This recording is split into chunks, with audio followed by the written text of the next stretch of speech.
BNP এবং হিন্দু কল্যাণ জোটের যারা নেতৃবৃন্দ আছেন সবাইকে জানাচ্ছি আন্তরিক প্রীতি শুভেচ্ছা।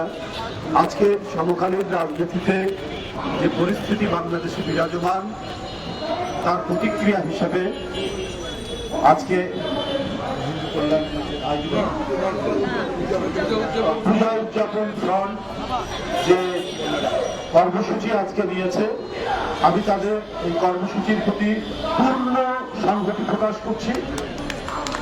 আজকে তারা এই দেশের স্বার্থে, বাংলাদেশের পতাকার স্বার্থে তাদের আজকের এই কর্মসূচি আমি মনে করি এটা ঐতিহাসিক কর্মসূচি। তারা স্বাধীনতা এবং স্বাধীনতা রক্ষার, সার্বভৌমত্ব রক্ষার যে মহাডঙ্কা তারা বাজিয়েছেন আজকে এই কর্মসূচির মধ্য দিয়ে। এটাই হবে আমাদের আগামী দিনে আগ্রাসন, সম্প্রসারণবাদ এবং মিথ্যা অপপ্রচারের বিরুদ্ধে একটি প্রচন্ড প্রতিবাদ। উপস্থিত নেতৃবৃন্দ এবং পূজা উদযাপন ফ্রন্টের নেতৃবৃন্দ এবং গণমাধ্যমের সাংবাদিক ভাই, ওরা তো আসলে ভুলে গেছে বিজেপি সরকার হিন্দুত্ববাদকে, তার গোড়া হিন্দুত্ববাদকে পুঁজি করে ক্ষমতায় এসছে। ওদের আর কোনো পুঁজি নেই। সুতরাং ক্ষমতায় টিকে থাকতে হলে হিংসা আর ঘৃণা ছড়াতে হবে। ঘৃণা ছড়ানো ছাড়া নরেন্দ্র মোদী বাবুর ক্ষমতায় থাকা খুব মুশকিল হবে। কারণ ভারতের স্বাধীনতা সংগ্রামে মোদী বাবুদের যারা পূর্বসূরি তাদের কোনো অবদান নেই। এটা আমার নিজের ইতিহাস পাঠ থেকে নয়,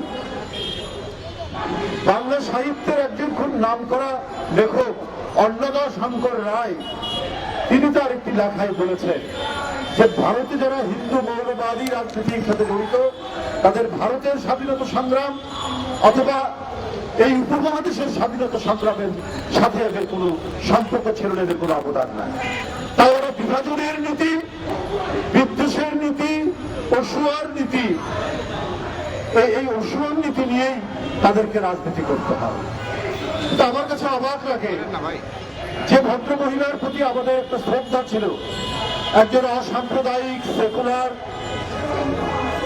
মহিলা হিসাবে আমরা যে রাজনীতিবিদকে চিনতাম, তাকেও মনে হলো উনি মুখে রাজনীতির জন্য হয়তো অসাম্প্রদায়িকতার কথা বলতেন অথবা সেকুলারিজমের বা ধর্ম নিরপেক্ষতার কথা বলতেন, কিন্তু ওনার গভীরে ছিল দারুণ ভাবে কট্টর হিন্দুত্ববাদ। আর যে কোনো ধর্মীয় বা যে কোনো আদর্শের কট্টরবাদ,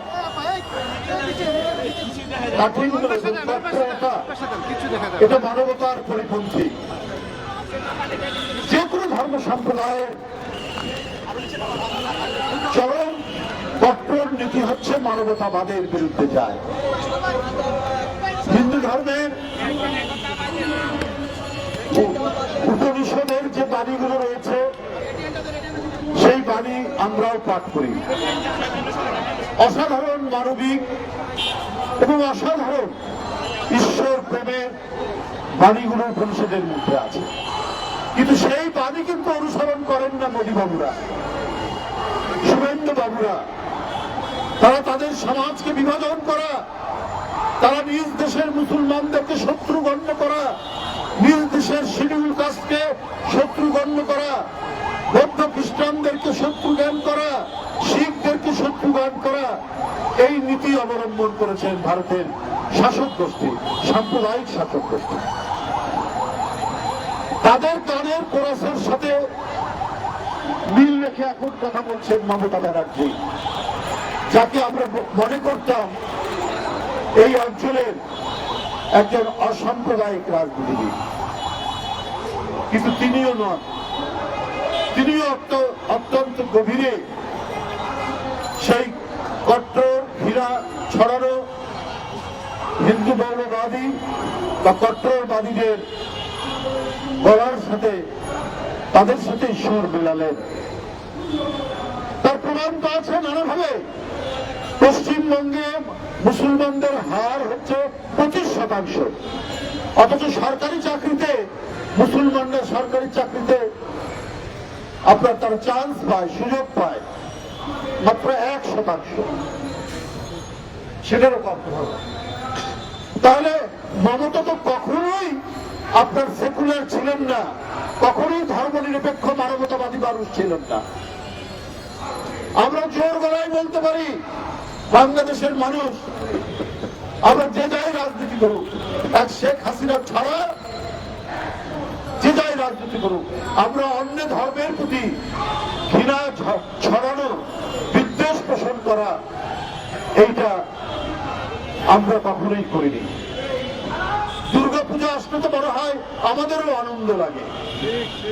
আমাদের হিন্দু ধর্ম সম্প্রদায়ের যারা নেতৃবৃন্দ আছে, আমরা তাকে কখনো ফান করে, রসিকতা করে অথবা সিরিয়াসলি বলে এবারের পুজোর নাড়ু কই, মিষ্টি কই, লুচি কই, ভাজি কই, ওরা এনে দেয়, ওদের বাসায় যায়, পূজা মণ্ডপে যায়।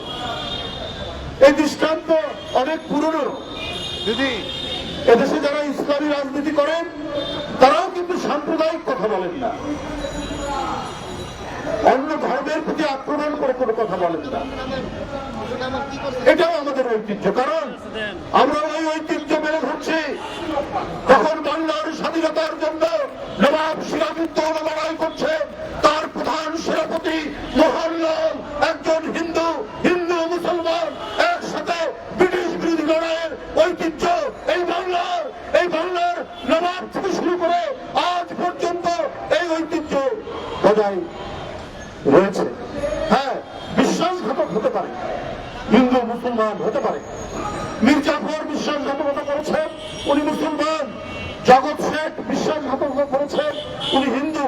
সেটা অল্প কিছু মানুষ, কিন্তু নবাবের প্রধান সেনাপতি উনি তো হিন্দু, এবং নবাবের জন্য লড়াই করতে করতে নিজের জীবন দিয়েছে মোহনলাল। আজ মীর বদর, এরা লড়াই করেছে নবাবের জন্য। আমরা তো তাদের উত্তর শুনি। এখানে আজকে যারা অবনীন্দ্র দাস, অপু, আজকে অপর্ণা, আজকে সঞ্জয়, জয়দেব, আমরা যারা আছি এখানে মুসলমান সম্প্রদায়ের ছেলেরা, আমরা তো সেই সিরাজউদ্দৌলা আর মোহনলাল, মীর বদরের উত্তর শুনি। তাই ভারতীয় আগ্রাসন আমরা একসাথে লড়বো। আমরা লড়বো যেমন, তেমনি সঞ্জয় লড়বে, অপু লড়বে, অপর্ণা লড়বে, জয়দেব লড়বে, আমাদের কি বলে বধু লড়বে, সুরঞ্জন ঘোষ লড়বে। এটা তো আমাদের ঐতিহ্যের মধ্যে আছে।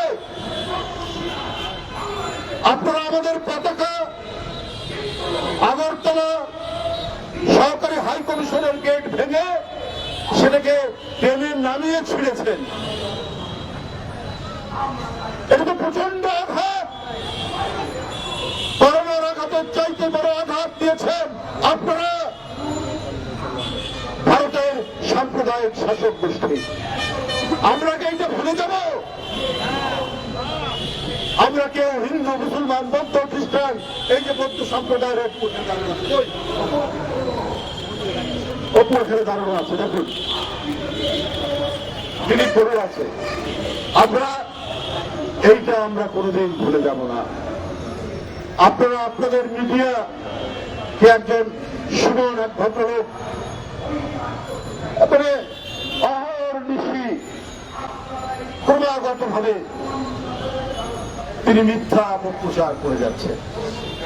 আমি তাকে একটা ভদ্রলোক বলেই মনে করতাম, দেখতে শুনতেও সুন্দর, কিন্তু মনটা এত অসুন্দর। বাংলাদেশের গোপালগঞ্জে একটা পরিবারে আগুন লাগিয়ে 5 জন পুড়িয়ে মেরে ফেলা হয়েছে, ওইটা তিনি ফলাও করে প্রচার করছেন। বলুন আপনারা, গোপালগঞ্জে কোন হিন্দু পরিবার এর মধ্যে আগুনে পড়ে মরেছে, কেউ পুড়িয়ে মেরেছে? এত বড় মিথ্যা, এত বড় অপপ্রচার। ভারত কোন গণতান্ত্রিক দেশ, ভারত কোন সেকুলার দেশ, ভারত কোন ধর্মনিরপেক্ষ দেশ, আর তাদের মিডিয়া আজকে খেয়ে না খেয়ে বাংলাদেশের বিরুদ্ধে অপপ্রচার করছে। শুভেন্দু বাবুদের তল্পিবাহক হয়েছে। ওখানে যারা সত্যিকারের প্রগতিশীল অসাম্প্রদায়িক তারা এই সমস্ত মিডিয়াকে বলে কি জানো, গদি মিডিয়া, মানে যারা গদিতে আছে সেই গদির তল্পিবাহক মিডিয়া। এক একটা বয়ান, একটা ন্যারেটিভ তৈরি করছেন বাংলাদেশের বিরুদ্ধে। কারণ শেখ হাসিনার পতনটা একেবারেই মেনে নিতে পারছেন না, একেবারেই মেনে 28 লক্ষ কোটি টাকা পাচার হয়েছে শেখ হাসিনার আমলে। একটা হিসাবে দেখেছিলাম যে 18 লক্ষ কোটি টাকা, আর পাচার হয়েছে, ঋণ পেয়েছে 18 লক্ষ কোটি টাকা, আর পাচার হয়েছে 17,60,000 কোটি টাকা। কিন্তু শ্বেতপত্র যেটা প্রকাশ হয়েছে সেখানে পাচার হয়েছে 28 লক্ষ কোটি টাকা। তাহলে এই কোটি টাকা কি, এই 28 লক্ষ কোটি টাকার কত টাকা পেয়েছেন সুগন্ধ বাবুরা, এটাও আপনারা বলুন, না হলে কেউ কিন্তু বলে দেবে। বিজেপির কোন কোন নেতা পেয়েছেন শেখ হাসিনার পাচার করা 28 লক্ষ কোটি টাকার ভাগ? এটাও কিন্তু বাংলাদেশের মানুষ জেনে গেছে এবং আনুষ্ঠানিকভাবে হয়তো একদিন সেটা বলে দিবে। আমরা এত আন্দোলন সংগ্রাম, এত ত্যাগ, শিশু থেকে শুরু করে তরুণরা অকাতরে জীবন দিল, তাদের রক্তাক্ত লাশ পড়ে থাকলো, গোটা বিশ্ব কেঁদে উঠেছে, গোটা বিশ্বের মানুষের চোখ দিয়ে কান্না ঝরেছে।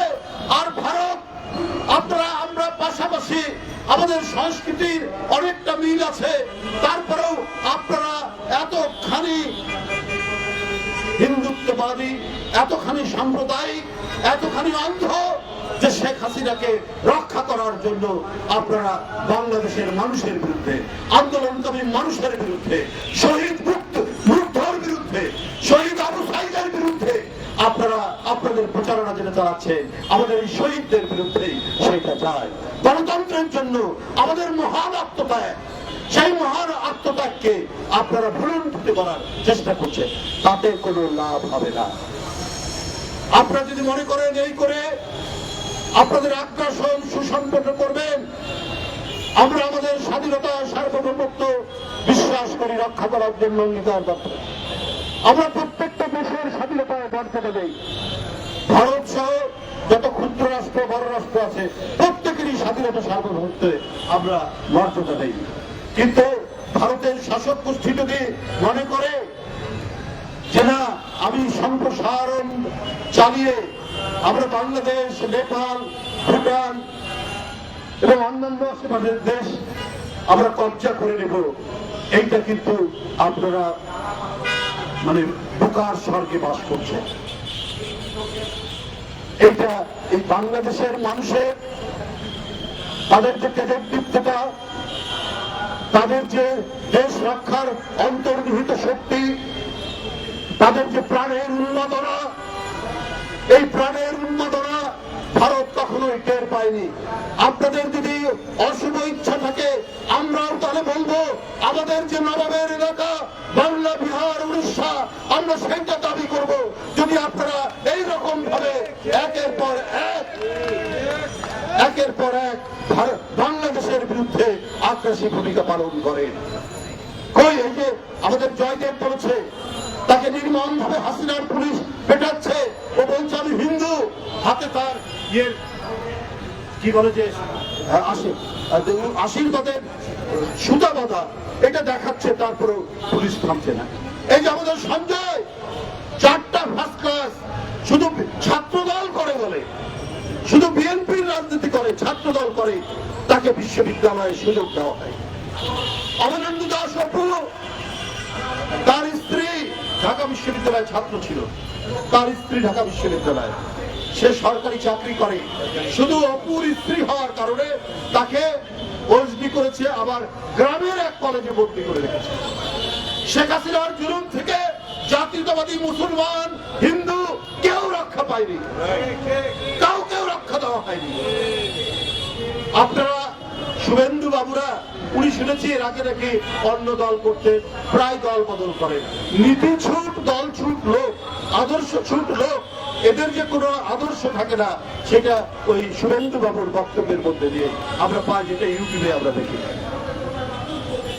যাই হোক উপস্থিত বন্ধুরা, আজকে সারা বাংলাদেশের মানুষ জাগরিত, তাদের মনের যে জাগরণ দেশ মাতৃকা রক্ষার জন্য।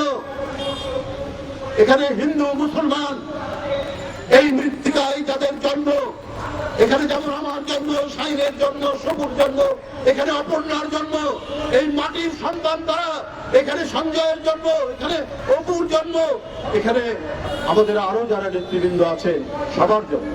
ওরা এই দেশকে অন্যের গোলামীর কাছে বিক্রি করবে কেন?